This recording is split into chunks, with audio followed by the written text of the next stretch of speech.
Hey man, welcome back to Man Time. Today is just an update video. The two saws there that I had kind of been working on and working with, I left it kind of a question up in the air. What do you think is wrong with it? All the birds are loving springtime. Look at this. Green. We've been waiting for that, huh? And then also an update on hammers. So let's see. Let's start off Husqvarna 44. I thought it may have been some bottom end issues, I think. Turns out it was just the carb kit. New carb kit in there, and we'll do a cold start on it. Half throttle. Yeah, almost 2 pulls.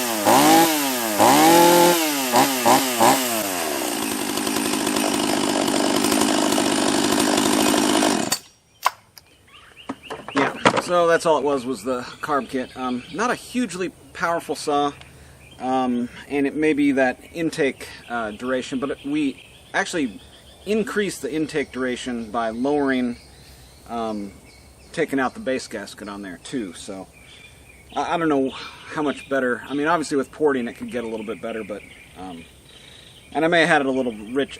Matter of fact, it's humid as all get out. I was running this the other day, and so both of these are probably just super rich. Husqvarna 261 update, asking you what the deal was there. And matter of fact, before we get into that, let's talk about hammers. If you may have noticed in the ported chainsaw race there, hammers was kind of pop, pop, pop, pop, pop, pop, pop, and then pop, pop, pop, pop, pop, pop.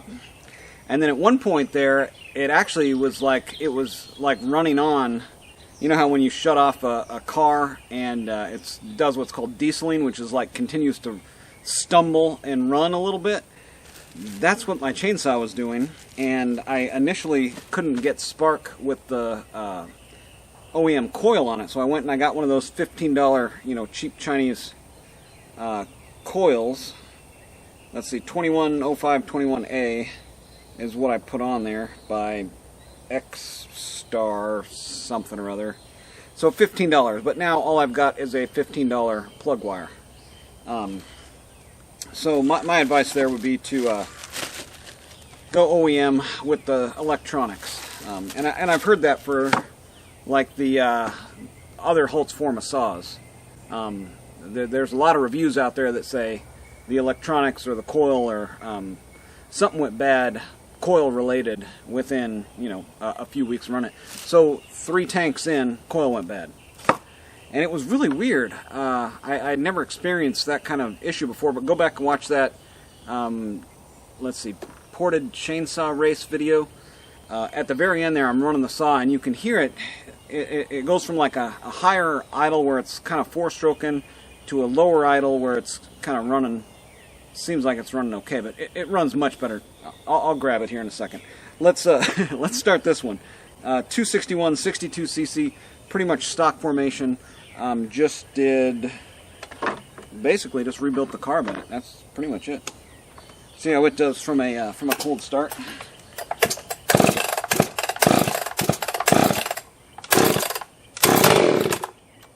Choke in.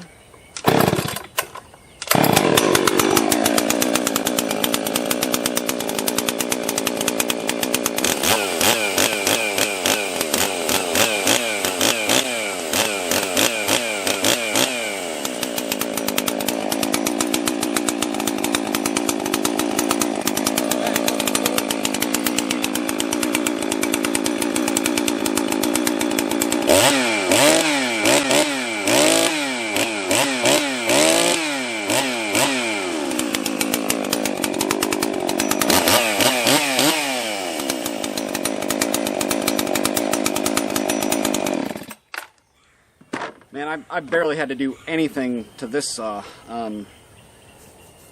Went through and just double checked the piston jug, everything internally on it, made sure that it had spark, changed the fuel filter, fuel line, and from sitting in somebody's truck for the last 10 years or something, it's running phenomenal in its stock configuration. Okay, last thing, let's get hammers. Let's see how hammers starts cold.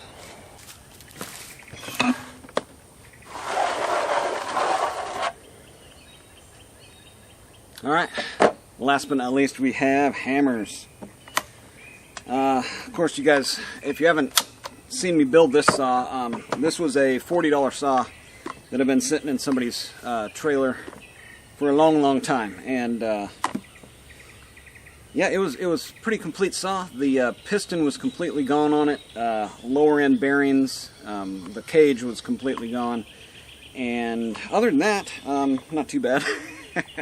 Had to rebuild the whole thing, but yeah, that coil was really screwing me up. So, oh man, this was. What did I do on this one? Pop-up piston.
Alright, so just a quick update today.